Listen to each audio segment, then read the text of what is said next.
Hurry and come to the hospital. There's no time. According to my husband's explanation, the son suffered a serious head injury during club activities, and his life is in danger. Why do I have to go to the hospital? I retorted after hanging up the phone. I coldly dismissed my husband's words. But that child is. My husband is hiding a certain secret from me. However, that secret was inadvertently revealed due to a mistake on his part. The birthday cake for our son, which I reluctantly asked my rarely present husband to order and pick up, had an unbelievable error in it. What is this? What does it mean? The connection between my husband's suspicious behavior in the past and this revelation was enough to make me suspect his infidelity. I can't forgive this. He's been deceiving us all this time. As I gather evidence, my resentment toward my husband grows. And with a mistaken call from my husband as a catalyst, I begin to take action for retribution. My name is Cindy. I work in home care, and that's how I met a man named Michael during one of my visits. He was living with his wife, who had fallen ill and required care, along with their young son, Liam. Unfortunately, despite treatment efforts, Michael's wife passed away. Liam is only 3 years old, and it's challenging for him to cope without his mother, especially during such crucial times. Initially, my interactions with Michael were purely professional, but I couldn't help feeling sympathy for their situation. After his wife's passing, I no longer needed to visit their home for caregiving, so I lost track of how they were doing. However, fate intervened, and one day, I ran into Michael by chance in town. Since we had often conversed during my visits related to his wife's care, we decided to catch up over tea at a nearby cafe. I appreciate all the help you provided back then. I've been wondering how things have been for you since then. Are you doing well? Michael sighed. Honestly, life without my wife has been incredibly challenging. And, if you don't mind, could you occasionally lend an ear? I don't have anyone else to talk to freely. I nodded, willing to listen. His wife's passing had left him feeling despondent, and he was also struggling with how to connect with his young son. After exchanging contact information, we began communicating frequently. As our friendship deepened, I started to see Michael as more than just a friend. Eventually, he confessed his feelings to me. He proposed, with marriage in mind, but I hesitated due to concerns about Liam, his young son, accepting my presence. However, as I spent more time with Michael and interacted with Liam, my initial worries faded. Liam quickly grew fond of me, despite being a stepmother. During my days as a home caregiver, I empathized with him, unable to fully rely on his ailing mom. It was then that I made the decision to become his mom. Accepting Michael's proposal, we got married. In our discussions about our future life together, Michael earnestly requested that I quit my job and become a full-time homemaker. Although I had reservations, I reluctantly agreed. Liam was still young, and I believed focusing on household chores and childcare would be best. Thus, I stepped into the role of a homemaker, supporting Michael. His demanding job often kept him away from home, even on weekends. Although I felt a pang of loneliness despite our recent marriage, I persevered, knowing that my presence allowed Michael to focus on work without worry. Liam, adorable in his own way, grew attached to me and eventually started calling me Mom. Despite being my stepson, I couldn't help but adore Liam.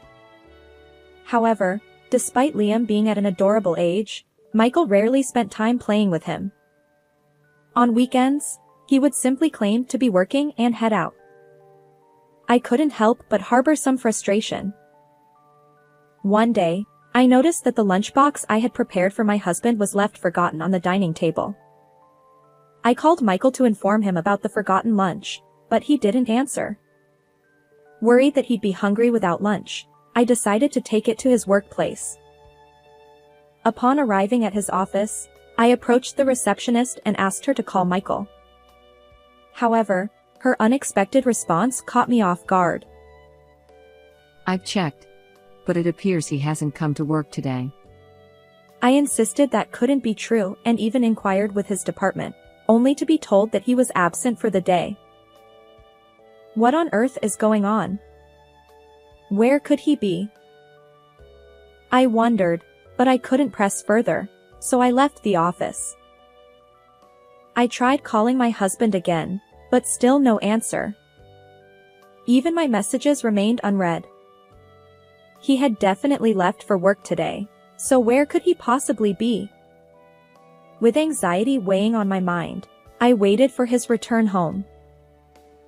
On that day, my husband returned home late as usual, and I confronted him, asking what was going on. They told me at your workplace that you hadn't come in today. What's going on? He hesitated for a moment, seemingly lost in thought, before stumbling through an explanation. Well, it's like this. I encountered an elderly lady who had fallen and injured herself on my way to work. I ended up accompanying her to the hospital. His excuse seemed almost unbelievable. And because it was so sudden, He continued. I couldn't even notify the office. I'm sorry you went through the trouble of preparing lunch. Despite his seemingly plausible reasoning, the initial unease I felt remained. However, realizing that pressing further might not yield any answers, I decided to give him the benefit of the doubt and accept his explanation. Several years have passed since then. Liam, who was once a young child, has now become a middle school student, experiencing the typical rebellious phase. We've grown close, living together like a true parent and child. Despite Michael's continued busy work schedule, which leaves little time for family bonding, Liam's healthy growth remains a source of comfort.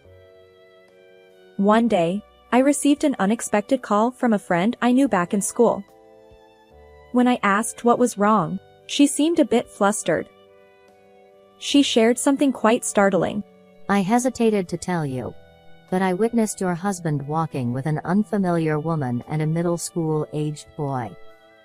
I couldn't believe it.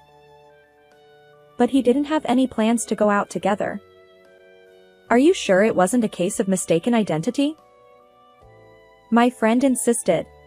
No, it was definitely Michael. However, the person walking beside him wasn't you. That's why I got worried and reached out. When was it that you saw someone who looked like Michael? I asked my friend about the date when she encountered a person resembling Michael. Let me think. It was probably. My friend checked the calendar for the date she mentioned. It was a holiday, but my husband should have been at work. Our son, Liam, also had a sports match that day. When I suggested that it might have been a case of mistaken identity, my friend apologized. He looked so much like your husband that I couldn't help but worry. At the time, I laughed it off, dismissing it as a misunderstanding. But her words continued to linger in the back of my mind. A few more years passed, and Liam's 14th birthday was approaching. Usually, I handled all the preparations for a birthday celebration, but due to a busy schedule, I asked my husband to order and pick up the cake this year. I always ordered from the same bakery. I provided him with the bakery's phone number and said, "Please take care of it." As expected, he made a face and muttered, Why me? but when I playfully insisted that occasionally doing something for the family wouldn't hurt, he reluctantly agreed. On Liam's birthday, my husband returned from work with the ordered cake. "Thank you," I said, grateful. He handed over the cake with an air of inconvenience. Our dining table was already adorned with Liam's favorite dishes. I opened the cake box, intending to serve it on plates. However, What I saw inside left me puzzled. It was an ordinary-sized decorated cake, but something felt off. As requested, a chocolate plate in the center read, "Happy birthday." Yet, the name written there wasn't Liam's. "Lucas, who's that?" The chocolate plate read, "Lucas, happy birthday." I confronted my husband immediately, and he became visibly evasive.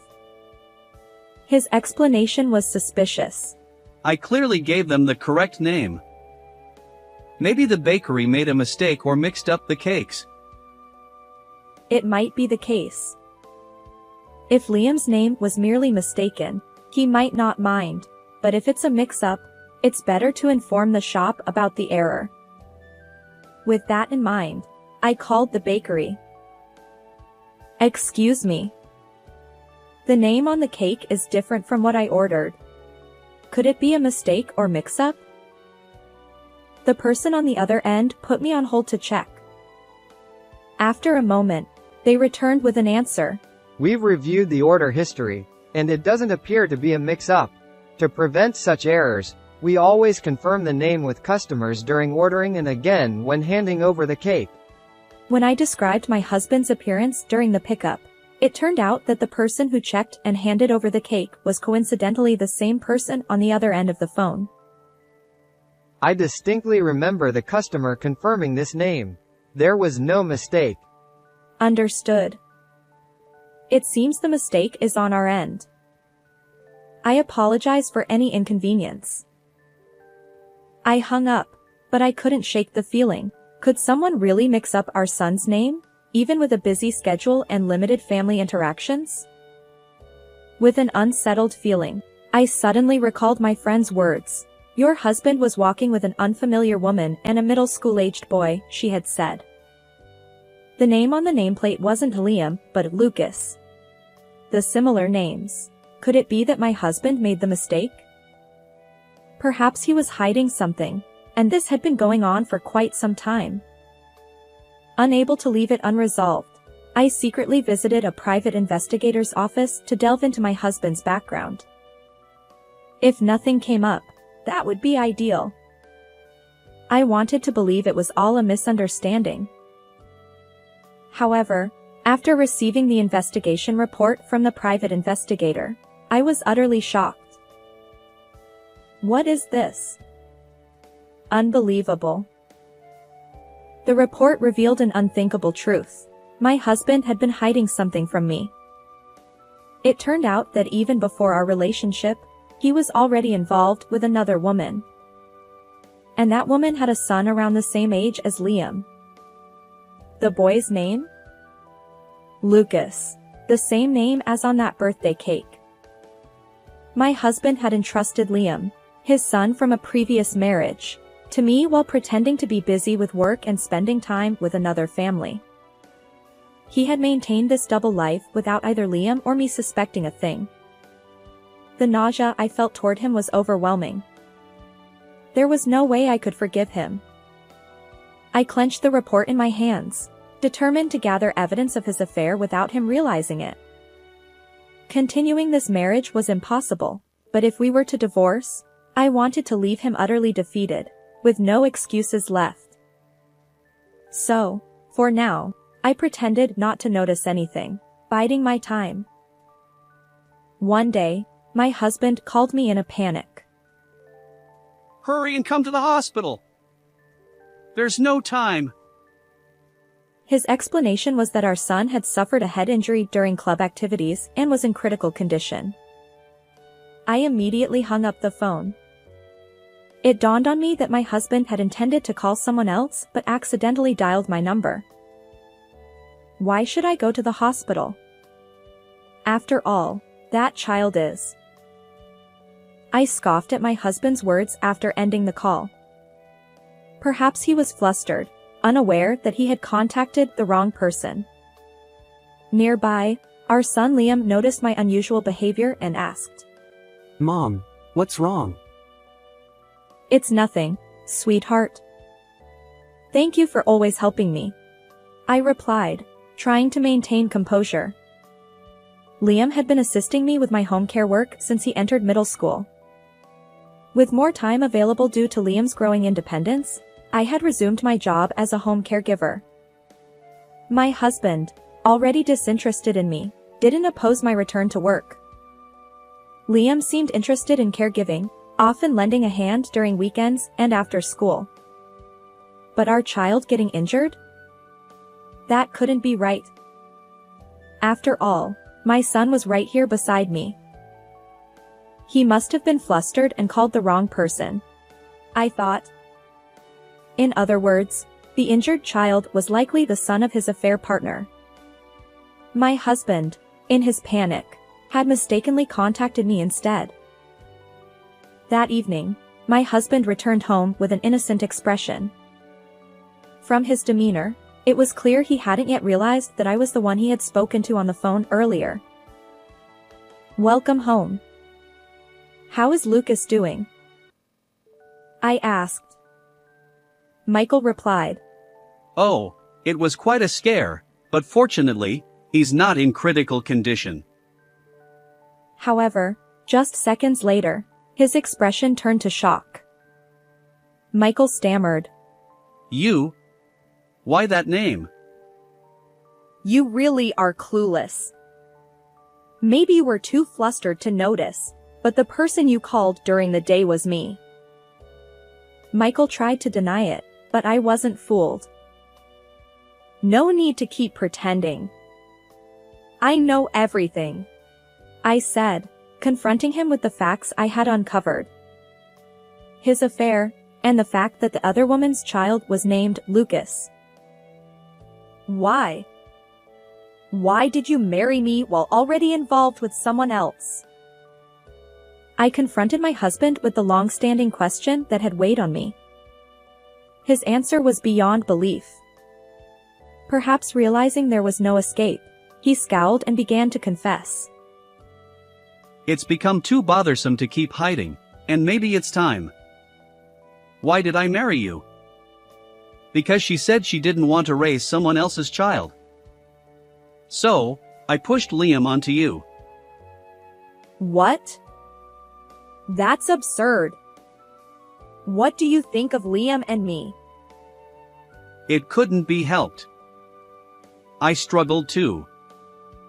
It's not like I could just dump him in foster care because his mom died and I didn't want a child. Unbelievable. Liam isn't a pet.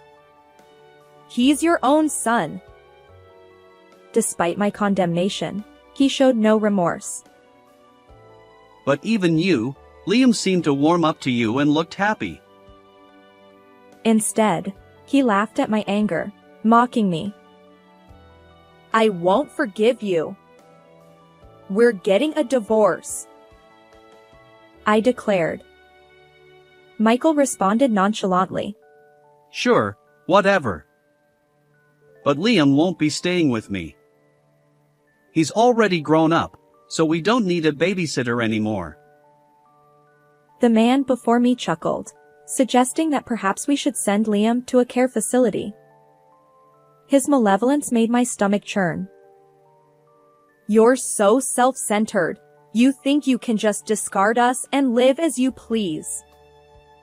Well, I won't allow it." Michael laughed, mocking me. "Not forgiving me? What power do you have? Maybe you'll file a lawsuit and demand some paltry compensation. I'll gladly pay that." He underestimated me, assuming a mere housewife like myself had no influence. But I held an ace up my sleeve. "You can come out now." Adjacent to the living room was a closed-off room where someone had been waiting. As the door swung open, my husband's expression changed. "Mom? Why are you here?" Michael stammered. My mother-in-law stepped forward. "I've heard everything. You've done something unforgivable." I had previously contacted my mother-in-law to inform her of my husband's misdeeds. Today, I had summoned her to settle everything once and for all. Understandably, my husband was anxious. He worked at a company run by my mother-in-law, and he'd always been in awe of her as the owner. I've been too lenient just because you're my son. But this time, I can't forgive you. You'll receive an appropriate punishment. She informed my husband of his demotion and transfer to a regional subsidiary. Michael stammered. Wait, Mom! Let me explain. No, this decision is final. And it's not just about the affair. It also reflects your overall work performance. My mother-in-law replied firmly. According to her, my husband had a history of slacking off at work, which had caused internal issues. An internal investigation revealed that he had been delegating tasks to subordinates while spending time with his mistress. Realizing he was in a disadvantageous position, my husband frantically apologized to both my mother-in-law and me. Sorry. Please forgive me. He desperately pleaded. But forgiveness wasn't on my mind. No. We're definitely getting a divorce. And as compensation for everything you've done, I'll be claiming substantial alimony. You'll pay up, won't you? But, if I get demoted, I won't have enough. Michael stuttered. Until now, he'd enjoyed an inflated salary due to being the owner's son, but that would change. Suddenly, he hesitated about paying the alimony. My mother-in-law's stern voice cut through the room. Even now, you're only thinking about yourself? Take responsibility and clean up your mess. Under her harsh reprimand, my husband reluctantly promised to pay the alimony. However, some days later, my husband visited our home and pleaded. Let's reconsider the divorce. What are you saying now? Michael had been kicked out of our house and was currently staying with his mistress. But when he visited another son, Lucas, in the hospital, he accidentally saw Lucas's true blood type. That revelation made him realize that they weren't biologically related. When he confronted his mistress, she revealed that she had been dating another man even before Michael. Lucas was the child of that other man, not Michael. It turned out that her relationship with Michael was purely driven by his high salary. However, after his affair was discovered by his mother-in-law, who is also the president of his company, he was demoted from a managerial position to a regular employee and then transferred to a regional office. As a result, his mistress also abandoned him and ended the relationship. I have no use for you anymore. Just as Michael had pushed Liam onto me, he himself had been manipulated and used by his mistress. I've had an awakening. I realize now that it's just you and Liam for me. Please, forgive me. No matter what you say, my decision to divorce remains unchanged. My husband clung to me, repeating pitiful excuses. But I firmly rejected his plea. No amount of apologies or change of heart could erase the years of deception and betrayal toward Liam and me. I can't trust someone who has lied to us for so long, I coldly declared. In his desperation, my husband lunged at me. Who do you think allowed you to live without financial worries? Hey, stop it. Let go of Mom. Just then, Liam, who had just returned from school, intervened. My husband had barely interacted with our son, but Liam was strong from his judo club training. In their struggle, my husband found himself at a disadvantage. Damn it. You're all against me. Restrained by Liam, my husband resorted to cursing. I looked down on his pitiful state. You may think you've provided for us with your earnings, but your affair with that other family left us struggling to make ends meet. That's why I had to work as a home caregiver to support myself. I never felt indebted to you. We can manage just fine without you." As I spoke, my husband fell silent, unable to respond. Afterward, my husband and I finalized our divorce. However, there was one concern: Liam. Although I consider him my true son, we don't share a biological connection. Now that I've divorced my husband, I thought it would be best for Liam to be taken in by my mother-in-law.